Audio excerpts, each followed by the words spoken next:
Music! No music! Rise of the Guardians. What a movie, man. If this film doesn't qualify as a movie gem, I don't know what does. We are in Eden, though we hope to stay, almost slipped away. See the shadow of the eagle in the sunrise. Hear the music of the children in the moonrise. Feel the power of the lion when he roars like thunder. Roar! There are some flaws that hold this movie back from being a bona fide masterpiece, but the parts that are good soar far above the quality seen from more popular animated films. Honestly, it's criminal how overlooked this piece of art is from the moment DreamWorks released it back in 2012. Who wouldn't love Jack Frost? The pure feeling of joy and nostalgia of childhood. Jack Frost, the beautiful enchanting animation. Jack Frost, the imaginative world building and character design of familiar holiday icons. Jack Frost. Jack Frost. That's right! But that's me! Jack Frost! That's my name! Okay, don't sue me, but you can't blame me for having a massive crush on the dude. The existence of this character helped my socially awkward self in high school survive the fact that I repelled young men the way Neville does in Potter Puppet Pals with that enchanted yo-yo that wards away girls. I was invisible, but Jack Frost was always there for me. And before all you Jelsa shippers come out of the woodworks and write elaborate fan fictions in the comments, let me just say, get out of my swamp and stay out! Can I at least? No! Jack Frost is all mine. Mine! Hiccup used to be mine, but he had to go and marry Astrid. Okay, at least I have Jack. Back, Jelsa, back! He has to stay single! Get back, you savages! Sorry, I lost myself there. How very, un-Viking-like of me.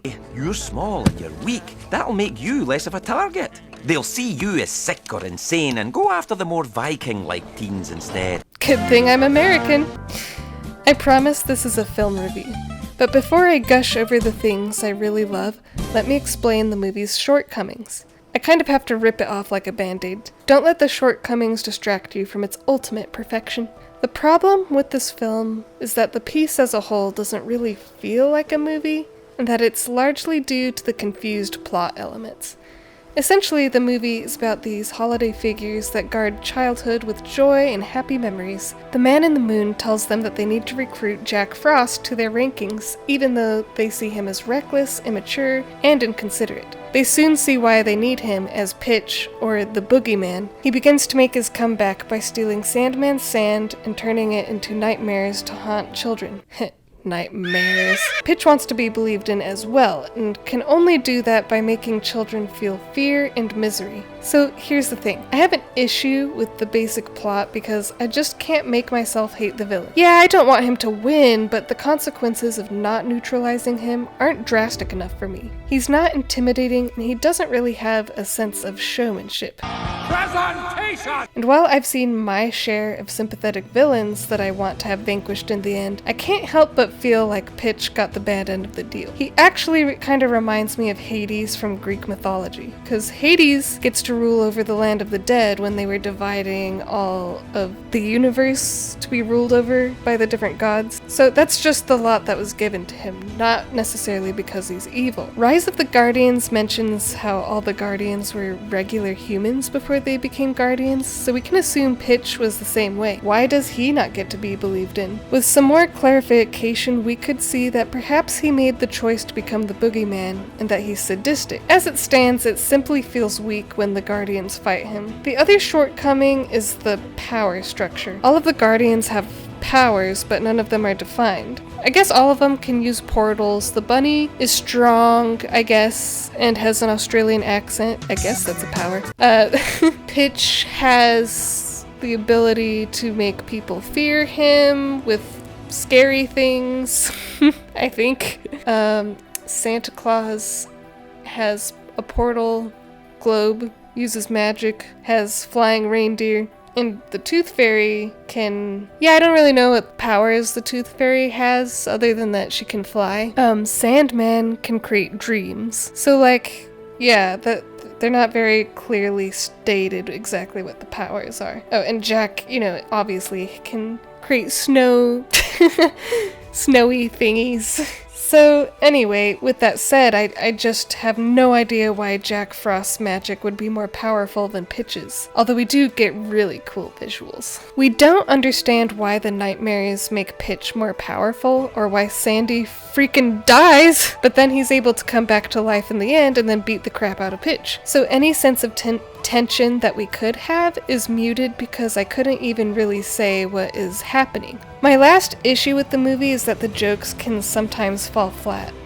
I don't know if it's a tonal or a pacing issue, but there are times where I feel like I'm supposed to laugh, but then I don't. With that said, I love this Yeti so much. Every time we see him, he tries to do his job, but then he's told the color is wrong, and he just gets so upset, and I relate to that on a personal level.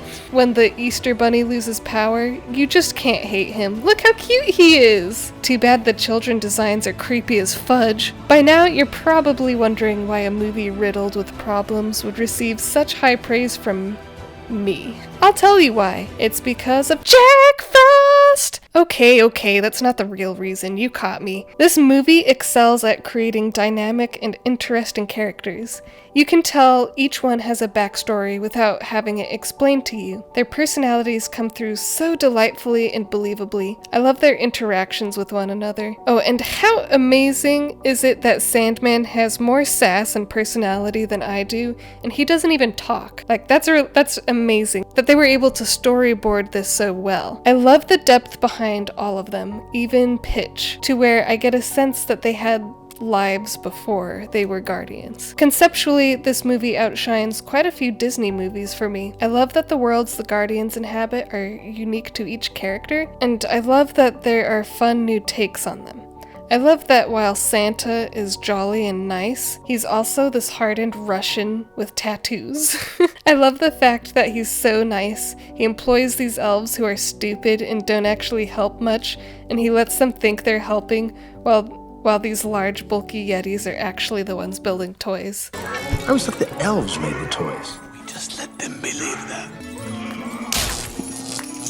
Very nice. Keep up good work. I especially love his conversation with Jack about finding his center, with the powerful illustration using his Russian doll. He talks about how each person has layers to their personality. Each doll he pulls out represents another trait he has, but his center? Wonder. North's driving force is seeing the wonder in everything and bringing it to others. This is a good question to ask the audience, and to ask yourself. What is your center? What drives you?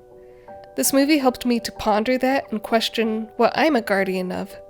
I love that the Tooth Fairy design was inspired by hummingbirds, and that she has thousands of hummingbird fairies who help her collect teeth every night. I especially love that we're given a reason that she collects teeth instead of her doing it for just loving teeth for some weird reason. Why do all the Tooth Fairies have this weird, obsessive fascination with teeth? Like, that's just weird. I've got something for you. Here it is. Look at all the pretty teeth. There's little blood and gum on them.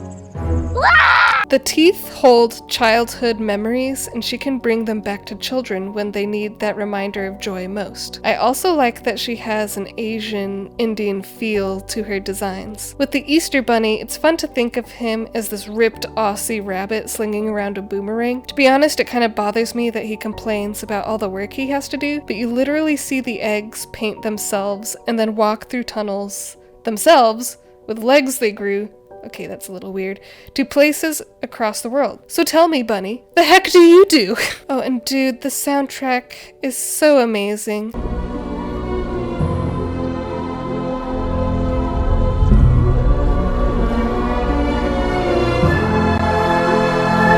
It is zany and magical at the same time. It evokes strong emotions. It is perfection. But aside from the world building and spectacular character designs, what this film accomplishes the most and sets apart from all else is how it can evoke powerful emotions. It creates a sense of wonder and incites this feeling like you can almost touch magic. It's difficult to describe, but essentially the emotions I feel when I watch this gives me strength and hope. It reminds me to look for the magic amongst the mundane. That's why I even have this channel, to gather the wholesomeness from around the world and to remind people that life isn't all bad when there's so much good to be found. Through the power of animation, you feel your soul elevated to another place. You're, well, reminded of childhood. It's a phenomenal feeling that just cannot be replicated. So yes, this movie isn't perfect when it has things like the Tooth Fairy hitting on Jack. Get away from him! But when this movie does something right, by golly, it does it perfectly. Rise of the Guardians is a gem buried under the earth of mediocrity, but it is a gem of value nonetheless, and deserves far more attention and love despite its shortcomings. If you haven't seen it,